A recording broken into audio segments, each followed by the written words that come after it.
Du coup, à la partie où on vous parle du projet des socios verts avec Julien. D'abord, je suis honoré que tu aies accepté cette invitation. Énormément de plaisir qu'on puisse en discuter ensemble devant tout le monde. Donc Julien, est-ce que tu pourrais spécifier, préciser le projet Socios Vert pour tous ceux qui ne le connaîtraient pas encore? Qu'est-ce que c'est que ce projet? Dans le projet Sociosphère, c'est simple. C'est créer une coopérative, donc sous le statut juridique SIC, Société coopérative d'intérêt collectif, avec les supporters, les entreprises, les collectivités locales, les associations, les anciens joueurs, pour récolter de l'argent, donc pour que les gens puissent acheter une part de cette société, la SIC Sociosphère. Donc la part de cette société sera à 42 euros. Et cette société deviendra actionnaire minoritaire de l'AS Saint-Etienne. L'objectif, c'est, en 2 mots, supporter actionnaire. D'accord. Donc tu as bien un peu expliqué ce que sont ces promesses de contribution. Qui peut les faire? Tout le monde. Donc l'objectif, à moyen terme, c'est que les gens puissent acheter une part de la société Sociosphère. Mais pour le moment, c'est une promesse de contribution. Il n'y a pas d'argent à donner, concrètement. C'est un engagement moral qu'on fait sur le site Sociosphère, où il suffit de cliquer sur rejoindre la dynamique. Nom, prénom, numéro de téléphone, adresse mail. Alors que tous les 15 jours, on envoie une newsletter avec des questionnaires pour faire avancer le projet, ou là, sur le projet 90 ans qu'on est en train de préparer. C'est aussi un grand projet d'Albert sur le collectif. Mais voilà. Et après, on met la somme en dernier qu'on pense mettre si le projet aboutit. Mais pour le moment, il n'y a pas d'argent à donner. La promesse de contribution, beaucoup disent, mais ça sert à rien, c'est que du vent. Non, clairement, ça nous aide. Quand on va démarcher, quand on va discuter sur la Loire, la Haute-Loire, en France, parce qu'on a des sociétés qui ont fait des promesses de contribution qui sont à Rennes, qui sont à Marseille, qui sont à Nice, qui sont à côté de Bordeaux. Là, Saint-Etienne, c'est pas seulement le club d'une ville, c'est le club d'un pays. Ah oui. Donc voilà, c'est une envergure largement nationale. Et puis aussi, surtout même, quand on va discuter avec des repreneurs potentiels. Parce que quand on va discuter vers un repreneur potentiel, on en a rencontré quelques-uns, et ben, la première question qu'ils nous posent, c'est combien vous êtes? C'est pas vraiment la somme. La somme, c'est indirect. Mais c'est plus combien vous êtes. Est-ce que vous représentez vraiment quelque chose? Ça fait combien de temps que le projet existe? Ça fait 1 an et demi. Voilà, ça fait 1 an et demi. On est 2743 ayant fait une promesse de contribution pour plus de 410 000 euros. Donc c'est quand même une somme qui est conséquente, hein. C'est un projet qui est sérieux. D'ailleurs, pourquoi c'est un gage de sérieux justement? Bah déjà, on a des conseils qui travaillent avec nous. On travaille aussi avec des gens qui ont été conseils sur la SIC à Bastia. Parce qu'à Bastia, du coup, il y a les socios. On a aussi travaillé avec les Calons de Guingamp. Parce que les Calons de Guingamp sont aussi des socios. Et on commence aussi à être consulté par d'autres clubs qui ont un projet de monter une partie socios dans leur capitale. Comme il y a quelque temps Toulon qui a un projet. Il y a d'autres projets sociaux en France qui sont même directement pris par le club, où c'est les clubs qui veulent essayer de mettre ça en place. Et là, certains commencent à nous consulter sur la partie juridique, sur la partie organisationnelle, savoir comment ça peut se monter, savoir comment ça peut s'intégrer aussi à une SASP. Donc, voilà, on est consulté par des directions d'autres clubs qui montre bien que notre projet est largement crédible auprès de clubs professionnels de Ligue 1. Il est d'autant plus crédible que parmi nos contributeurs, on n'a pas que des anonymes. Voilà, non, il y a des anciens joueurs comme Lubo, Moravgic, John, Sivek, Damien Bridono. On l'a eu en interview, ça a été un moment extraordinaire. Je ne citerai pas de nom, mais on discute avec d'autres joueurs qui ont fait à peu près un quart d'heure avec le maillot vert.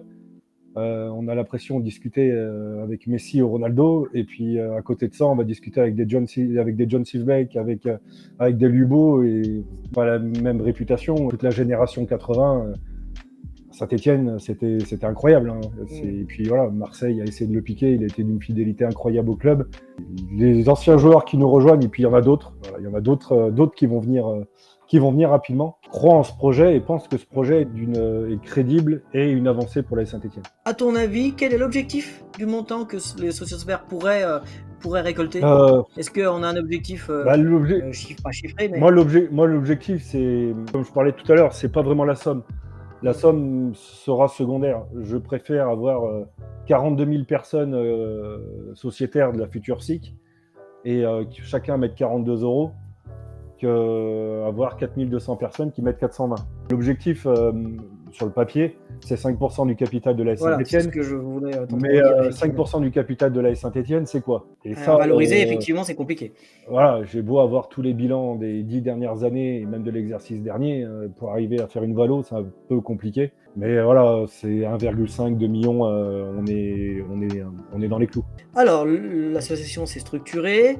Elle a même publié ce qu'on appelle un livre blanc Oui. qui comporte 11 thèmes. Comment est née cette initiative? En quoi consiste ce livre blanc et où peut-on le trouver? Alors comment il est né? Il est né en réunion. Alors, nous, on a une réunion le jeudi soir à 19h30 et on parlait beaucoup de projets, on parlait beaucoup d'idées et puis il y a un joueur qui nous soutient et qui a dit mais c'est bien beau, vous en parlez comme ça entre vous, mais en fait les gens ils sont pour rien. Et donc du coup on a commencé à réfléchir de savoir ce qu'on allait faire, comment on allait faire. Donc on a consulté les anciens sponsors, des actionnaires minoritaires, parce que l'AS Saint-Étienne, il y a 3,5% du capital de l'AS Saint-Étienne qui sont des personnes qui ont mis 1 500 euros. On a consulté les associations de supporters, des supporters, des entreprises. On a fait des constats, parce que déjà l'essentiel c'était faire des constats pour pouvoir mettre des propositions en face. Et puis une fois qu'on a fait ces constats, on a dit maintenant il va falloir mettre des trucs en face. Et donc du coup tous les 15 jours, on a envoyé un questionnaire aux contributeurs avec des propositions qui nous validaient ou validaient pas. Et le livre blanc a été construit comme ça.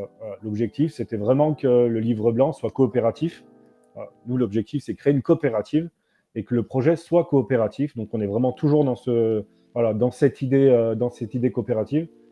Et une fois, au bout d'une bonne quinzaine de questionnaires, on a fait la rédaction du livre blanc. Et du coup, le livre blanc qu'on retrouve sur le site sociosvert.fr. Sur le côté, il y a un livre blanc, on peut le télécharger en format PDF ou directement le lire sur le site internet. Et l'objectif, c'est qu'il avance. Sur la partie environnement écologie, on a un partenariat avec FEF, Foot Écologie France, qui nous a permis aussi d'apporter aussi l'expérience de FEF, qui est réellement un expert sur cette partie-là, et de continuer à nourrir le livre blanc au quotidien. Surtout, ce qui est intéressant, c'est que ce livre blanc concrétise notre action. C'est du concret. Ce sont des propositions qui intéressent tout le monde et qui montrent dans quelle direction on veut aller, cette direction étant celle qui a été validée par l'ensemble de nos contributeurs. Donc, sur la première partie du livre blanc, il y a l'organisation de la SIC, avec les différents collèges, le pourcentage de droits de vote des collèges, pour montrer que le collège des entreprises et le collège des particuliers ne peut pas bouffer l'autre. Voilà, il faut qu'au moins 3 collèges soient d'accord pour qu'une décision soit passée. Comment les représentants des collèges sont élus, comment le représentant Socios Verts sera élu pour nous représenter auprès du club. Voilà, toute cette partie-là, toute cette organisation-là est indiquée sur le livre blanc. Il manque des choses. Si on mettait tout, il ferait 75 pages. Par exemple, sur la partie rémunération, c'est quelque chose qu'on devrait mettre, mais les membres du conseil d'administration de Socios Verts ne seront ni payés ni défrayés. Il n'y a personne qui gagnera de l'argent, c'est pas parce qu'une personne sera élue en comité de direction de la SIC sera rémunérée ou défrayée. Il n'y a personne qui gagnera de l'argent avec Socios Verts. On le promet et on va le tenir. Ça sera dans les statuts de la SIC qui seront déposés après toutes les instances quand une entreprise est créée, parce que ce sera une entreprise normale. Voilà, du coup, si c'est dans les statuts de la SIC, c'est pour ça que l'écriture des statuts doit être extrêmement carrée, extrêmement propre, extrêmement droite, pour éviter les problèmes à l'avenir. Oui, mais ça contribue aussi à la crédibilité de l'ensemble. Ah, clairement. Il n'y a pas d'autre. Alors, voyons un peu quelle est l'actualité des Socios Verts aujourd'hui. Tu en as un petit peu parlé, mais donc parle-moi justement de cette initiative de Foot Écologie France, qui est parrainée d'ailleurs par le truculent Omar Da Fonseca. Qu'on connaît bien à Saint-Étienne. Hein. Oui. Football Écologie France, ça fait combien ? Ça fait 6-7 mois qu'on a commencé à discuter avec eux pour voir ce qu'ils pouvaient nous apporter, savoir ce qu'on pouvait leur apporter aussi. Et eux, leur objectif, leur slogan, c'est tous éco-supporters. Ça arrivait à améliorer l'environnement et l'écologie dans le milieu du foot.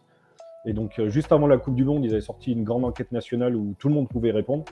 Et à partir de ce résultat, ils ont sorti un e-learning, donc des conseils autant pour les clubs amateurs même pour les collectivités locales en général et les clubs professionnels. Et là, il y a quelques clubs qui commencent à rejoindre, quelques clubs amateurs déjà, et il y a quelques clubs professionnels qui vont sûrement faire la démarche de rejoindre Foot Écologie France d'ici quelques semaines et quelques mois. Mais allez voir sur le site Foot Écologie France, c'est vraiment, vraiment bien fait.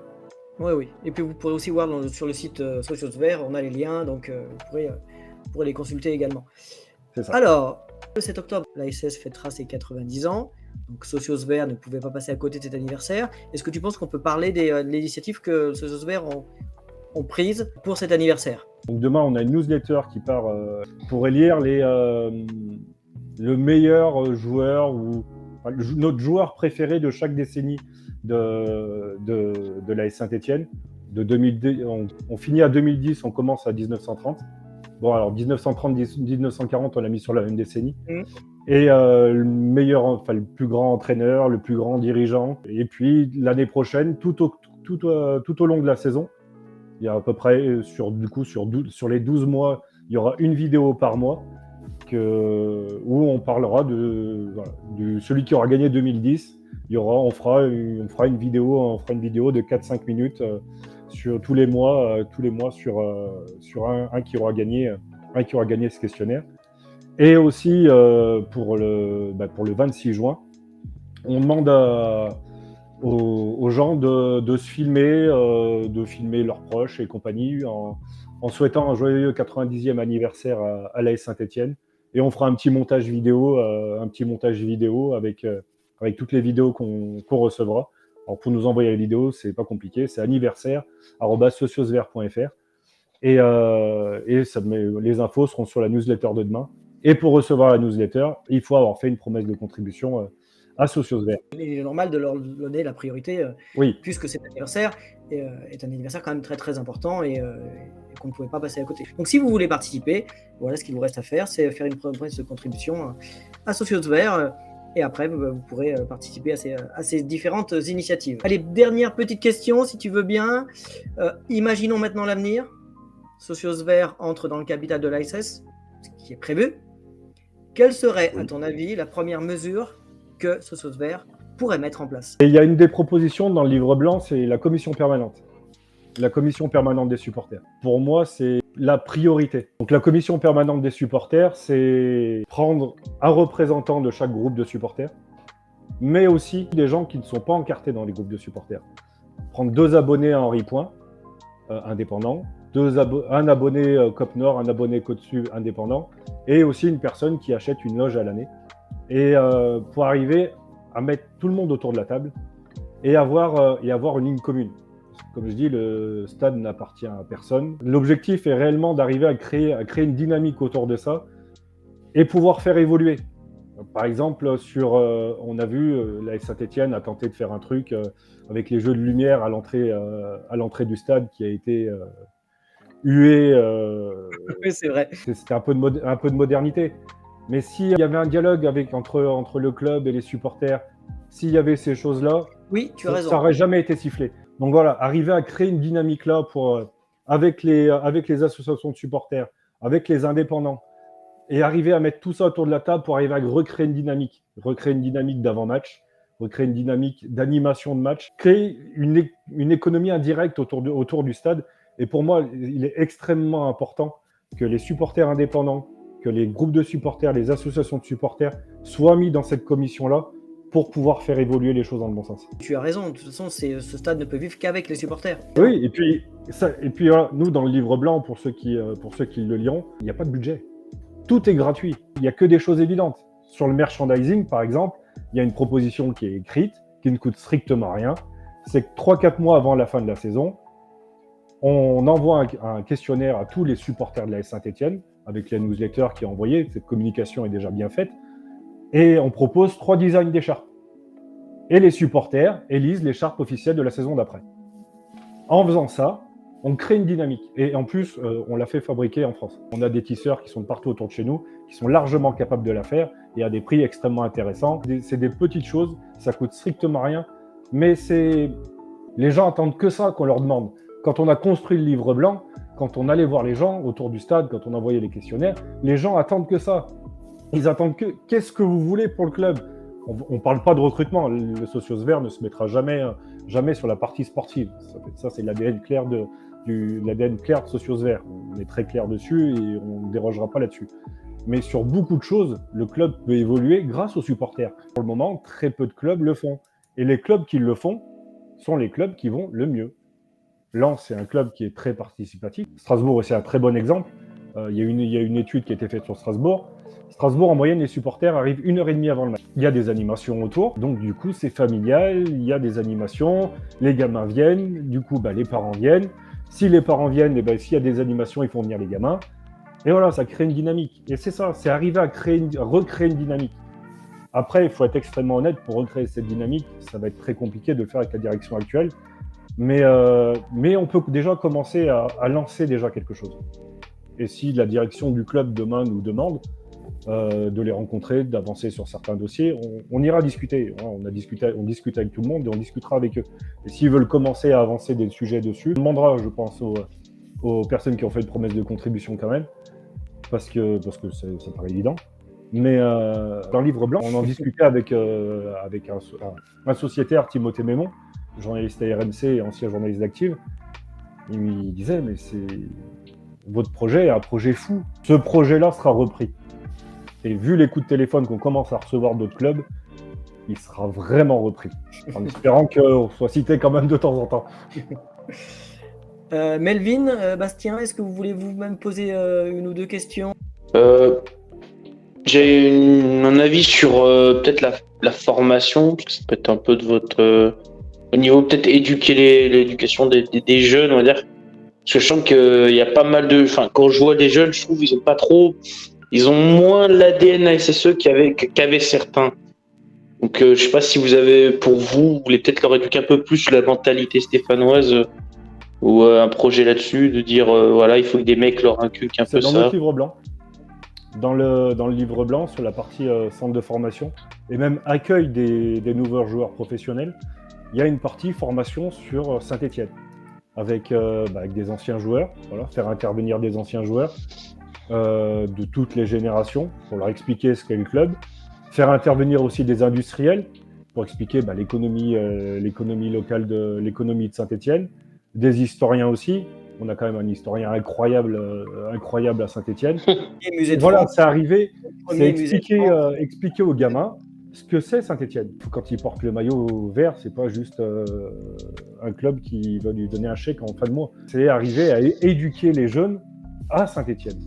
Et que si un jour ils signent professionnel, si un jour ils jouent au stade Geoffroy Guichard, qu'ils savent Saint-Étienne, c'est ça. J'en ai eu discuté avec des joueurs qui sont restés très peu de temps au club.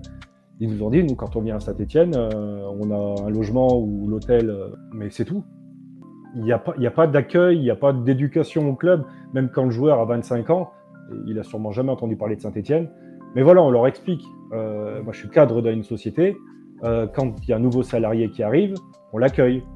On le forme, on lui explique ce que c'est l'entreprise, on lui explique l'histoire de l'entreprise. Voilà. L'accueil est un élément extrêmement important. Si on se sent bien accueilli dans une entreprise, dans un club de foot, sera passionné par. Et du coup, on aura envie de donner beaucoup plus. Alors que si on arrive dans un club ou une entreprise en disant ton bureau il est ici, ton vestiaire il est ici, je te rejoins à midi pour aller boire une bière ou ce soir pour aller boire une bière, dans le meilleur des cas, ça marche pas. Ça marche pas. Et c'est un élément qui est clairement dans le livre blanc. Et on a beaucoup d'anciens joueurs avec qui on a discuté qui nous ont dit Banco, moi s'il faut venir passer 3-4 jours à Saint-Étienne pour expliquer, je viens passer 3-4 jours à l'écran, c'est pas un problème. Oui, mais je sais que Philippe Gastal, oui. l'historien de la Saint-Étienne et du musée des Verts, se bat pour cette solution également, donc peut-être qu'elle peut caler dans le bon sens. Effectivement. Ah oui, mais clairement, Philippe essaye de faire un boulot énorme dessus, mais bon, très peu écouté. Juste pour revenir sur tu vois, les promesses de dons. Contribution. Contribution. Attention. Contribution, excuse-moi. J'y travaille. Il y a un prix minimum, mais après, c'est libre à la personne, c'est ça? Pour le moment, après, je ne sais plus pourquoi ça avait été mis 30 €. C'est pas... On a eu des promesses de contribution avec des entreprises à plusieurs milliers d'euros, même des particuliers, donc on a contacté pour être sûr quand même, parce que pour éviter de la merde. Mais voilà, il y a eu des particuliers à 7 000 8 000 euros, des entreprises à plusieurs milliers d'euros aussi. Donc oui, après, pour le moment, c'est qu'une promesse de contribution. Plus on aura des gens qui font une promesse de contribution, plus on aura des chances de réussir. La somme n'est pas un gage que le projet aboutisse. C'est réellement le nombre de personnes qui fera qu'on arrivera à convaincre le repreneur, à convaincre des entreprises, qu'on a du monde derrière nous. Plus on aura des gens qui ont fait une promesse de contribution, plus on aura des chances de réussir. Faire une promesse de contribution, c'est pas juste du vent, c'est un engagement moral, c'est un engagement écrit, et ça nous aide vraiment, et ça nous aidera vraiment. Alors, il y a beaucoup de choses qui avancent, il y a beaucoup de choses, beaucoup de discussions qui sont faites, et une promesse de contribution nous aide. Une promesse de contribution nous aide. Vous faites une promesse de contribution, vous en parlez à vos proches, à vos collègues de boulot, à tout le monde, des supporters de Saint-Étienne, on en a tous des centaines autour de nous. Si vous arrivez à convaincre 1, 10, 20, 30 personnes, si là les 2700 arrivent à convaincre 2 personnes, on est 5000, on est plus de 7500 du jour au lendemain. Donc voilà, c'est réellement ça. Nous, on essaye de faire le taf. On essaye de communiquer, on essaye de faire du média, on essaye de sortir du contenu. Mais de toute façon, le meilleur porte-parole, ça sera jamais moi. Le meilleur porte-parole, ça sera ceux qui sont déjà convaincus et qui ont déjà fait une promesse de contribution. Merci à toute l'équipe de la Lucarne et Actu Synthé.